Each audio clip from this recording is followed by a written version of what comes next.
Welcome to the studio at Enlit Europe 2022. Today we're talking cogeneration with Hans Korteweg, who's Managing Director at COGEN Europe. Welcome, Hans. Thank you. It's a pleasure to be here. Indeed. And we're talking cogeneration. My first question, do you believe that cogeneration has received enough attention in its role in the energy transition? And if not, why? The short answer is no, unfortunately. There's tremendous potential for cogeneration in Europe. Unfortunately, the policy framework that's in place and that's being discussed now does not fully recognize the contribution of cogeneration.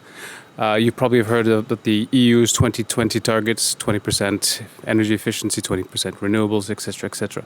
Well, the only reason why we actually reached the energy efficiency target in 2020 was because of COVID and the economic downturn because of that.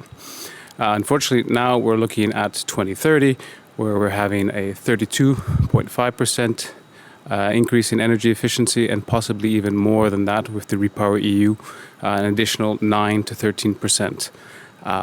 So without cogeneration, it's going to be very difficult to reach that. Cogeneration uses fuels, any fuel, we're fuel agnostic, and can have a total system efficiency of up to 95%.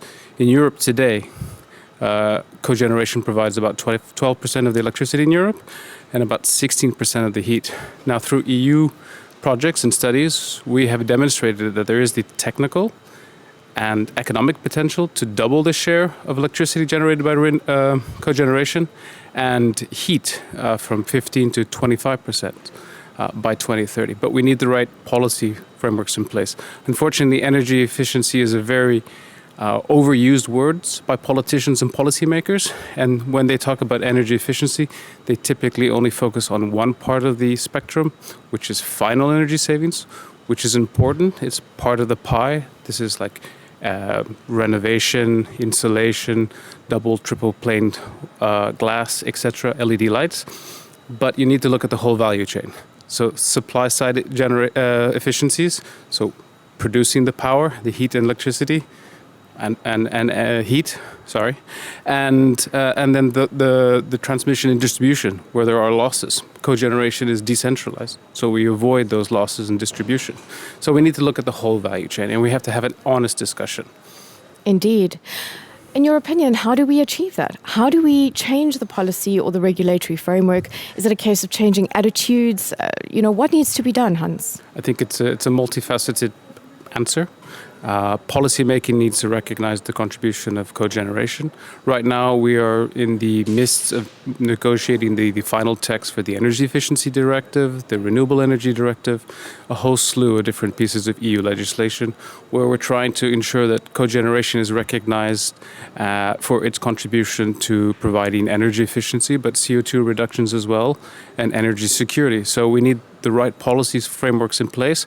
But we also need to keep communicating with policymakers and other stakeholders, like I'm doing that right now, the benefits of cogeneration. Absolutely. Before the interview, we were briefly speaking about COGEN Europe's National Cogeneration Snapshot Survey. What are some of the results of that? Can you talk us through some Well, we only have the preliminary results. Okay. We're missing a few key countries like Italy, so if you're listening, please submit. But we have about 90% of Europe already sort of analyzed through our national associations and partners.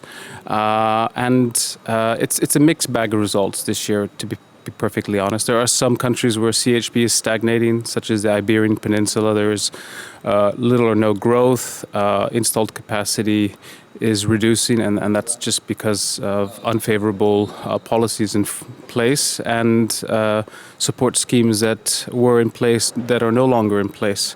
So, but the positive thing is that either there isn't any growth or there is some growth. So there is growth in Germany, in Poland, and Finland in terms of installed capacity, and the rest of Europe is relatively neutral in that respect. So it still remains about 12% of electricity generation in Europe and about 16% of heat generation.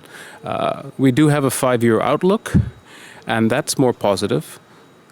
Even with the current energy crisis now, the fundamentals for CHP still remain the same.